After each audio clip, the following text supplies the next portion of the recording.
अब देखो, आप केस स्टडी देख लीजिए। सिचुएशन आपको बताता हूं। एक मिनिस्टर का बेटा कार चला रहा था और काफी गलत ढंग से, इरिस्पॉन्सिबल ढंग से सड़क पर। तो वहां पर जो ट्रैफिक कांस्टेबल मौजूद थे ना ड्यूटी पर, एक इंटरसेक्शन पर उन्होंने व्हीकल को रुकवा लिया। ट्रैफिक कांस्टेबल को शक हुआ कि ये जो पर्सन है ना, मिनिस्टर का बेटा जो गाड़ी चला रहा है, इसने शराब पी हुई है, ड्रंक है। तो उसने अपने पेट्रोलिंग ग्रुप को बुलाया ताकि ब्रेथ एनालाइजर से इस पर्सन का, यानी मिनिस्टर के बेटे का टेस्ट किया जा सके। और शक देखो बिल्कुल सही साबित हुआ।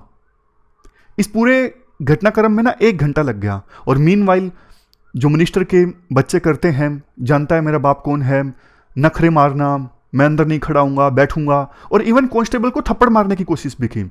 लेकिन कांस्टेबल बहुत ही ज्यादा ईमानदार और इंटीग्रिटी वाला पर्सन, बिना डरे ये सब चीज सहन करता रहा। लेकिन 1 घंटे बाद एसएचओ आया। एसएचओ सिचुएशन समझ ही रहे थे, लेकिन उससे पहले एसएचओ के पास एक सुपीरियर का फोन आ गया और बोला कांस्टेबल को कि आप इस पर्सन को, यानी मिनिस्टर के बेटे को, जाने दीजिए बिना कोई अरेस्ट किए, बिना कोई फाइन लगाए। तो आपको ना इस सिचुएशन को अलग अलग पर्सपेक्टिव से एनालाइज करना है और बताना है कि क्या एक्शन एसएचओ को लेना चाहिए डायलेमा के बीच में। तो बताइए कैसे आप इस केस स्टडी को टैकल करोगे। देखो, ये जो केस स्टडी है ना, एक ऐसे केस को प्रेजेंट करती है कि किस प्रकार से ना सिर्फ पुलिस या फिर गवर्नमेंट पर्सन्स, जो गवर्नमेंट एम्प्लॉइज होते हैं, वो प्रेशर को सहन करते हैं अपनी ड्यूटीज को परफॉर्म करते वक्त। ये केस स्टडी ये भी बताती है कि कैसे जो पावरफुल लोग होते हैं वो अपनी पावर का इस्तेमाल करके लॉ को अवॉइड करने की कोशिश करते हैं और रूल ऑफ लॉ का जो डॉक्ट्रिन है ना, उसे वायलेट करते हैं। वैसे रूल ऑफ लॉ का पालन हर किसी को करना चाहिए, कि चाहे वो कितना ही पावरफुल हो, लेकिन पावरफुल लोग रूल ऑफ लॉ को अवॉइड करने की कोशिश करते हैं। कौन कौन सी वैल्यूज या फिर इश्यूज इन्वॉल्व हैं इस केस स्टडी में। सबसे पहले देखो, integrity versus social wellbeing of SHO. एक तरफ एसएचओ की इंटीग्रिटी है, वो नहीं छोड़ना चाहते मिनिस्टर के बेटे को, लेकिन दूसरी तरफ सोशल वेलबींग है एसएचओ की। उन्हें पता है अगर मैंने बात सुपीरियर की नहीं मानी तो मुझे इसका खामियाजा भुगतना पड़ेगा। दूसरा, respect for rules, laws and authority, ये भी वैल्यू इन्वॉल्व है। तीसरे नंबर पे, safety of general public due to rash driving. अब मिनिस्टर का बेटा अंधाधुंध गाड़ी चला रहा था काफी इरिस्पॉन्सिबल ढंग से, इससे बाकी जो पब्लिक है उनकी भी सेफ्टी प्रभावित हो रही थी, ये भी एक इशू है। Next, courage and dedication of constable in performing his duty.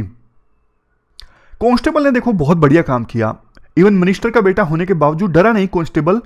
तो करेज है, दिखती है कांस्टेबल की इस केस स्टडी में, और अपनी ड्यूटी के प्रति डेडिकेशन भी दिखती है।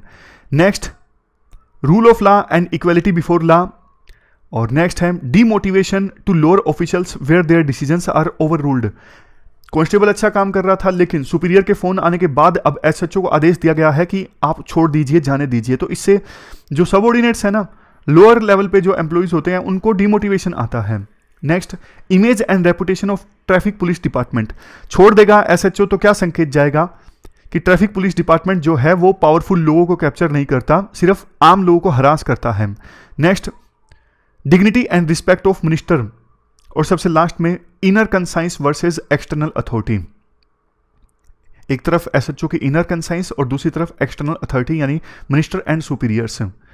तो एसएचओ देखो इस केस में डायलेमा में होंगे कि रूल ऑफ लॉ को अपहोल्ड करें, इक्वालिटी बिफोर लॉ को अपहोल्ड करें, या फिर जो उनके सीनियर ने आदेश दिया है उसको मान लें। दोनों चॉइसेस के अपने फायदे नुकसान हैं। अगर देखो मिनिस्टर के सन के पर्सपेक्टिव से हम देखें तो वो ये सोच रहा होगा कि मैं मिनिस्टर का बेटा हूं और मेरे पास आज़ादी है, चाहे जो मैं कर सकता हूं। वो ये सोच रहा होगा कि बहुत छोटा मामला है और इसे ज़्यादा हवा नहीं देनी चाहिए। और बट देखो, अगर मिनिस्टर के सन के पर्सपेक्टिव को मान लिया जाए तो ये तो इनजस्टिस होगा ना। ये तो मतलब वैसे वाली बात होगी कि आम लोगों को अलग से ट्रीट किया जा रहा है और बस वो मिनिस्टर का बेटा है इसलिए उसे स्पेशल ट्रीटमेंट मिल रही है। ये डेमोक्रेसी में नहीं होता, ये तो राजा महाराजाओं के रूल के समय होता था।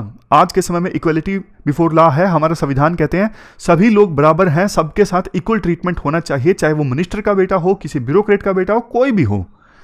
अब बात करते हैं एसएचओ के पर्सपेक्टिव से। हमें अलग अलग स्टेक होल्डर के पर्सपेक्टिव से सिचुएशन को एनालाइज करना है। मिनिस्टर के बेटे के पर्सपेक्टिव से हमने समझ लिया, अब एसएचओ का पर्सपेक्टिव देखिए। एसएचओ को यह लग रहा होगा कि लड़के ने देखो अपराध तो किया है, ऑफेंस किया है, और उसको कानून के तहत उसके खिलाफ केस दर्ज होना चाहिए, लेकिन अथॉरिटी से, जो हायर अथॉरिटीज है ना, उनकी तरफ से प्रेशर है कि बेटे को छोड़ दिया जाए। लेकिन एसएचओ को ना अपनी ड्यूटी परफॉर्म करनी चाहिए इम्पार्शियली, क्योंकि उसकी जो ऑनेस्टी, इंटीग्रिटी और सर्विस के प्रति डेडिकेशन है ना, वो खतरे में है। अगर छोड़ दिया तो ये सारी वैल्यूज कॉम्प्रोमाइज हो गई। और देखो, प्रेशर को हैंडल करना ये तो एसएचओ की ड्यूटी का पार्ट है। तो एसएचओ को इस सिचुएशन को इफेक्टिवली हैंडल करना चाहिए। अपनी हायर अथॉरिटीज के सामने जो गलत बोलने के लिए कर रहे हैं, घुटने नहीं टेकने चाहिए। केस ना फाइल करना ये देखो लॉ के अगेंस्ट है। एसएचओ अपनी कंसाइंस को भी आंसर नहीं कर सकेंगे अगर वो केस फाइल नहीं करते हैं, और ट्रैफिक पुलिस डिपार्टमेंट की इमेज तो खराब होगी ही, जैसा हमने शुरुआत में भी डिस्कस किया। एक गलत प्रेसिडेंट भी सेट हो जाएगा। बट देखो, दूसरी दिक्कत ये भी है ना, अगर एसएचओ अपने सीनियर्स के आदेशों को मानने से इंकार कर देते हैं तो फिर डिपार्टमेंट में स्टेबिलिटी प्रभावित हो जाएगी, हायरार्की बिगड़ जाएगी।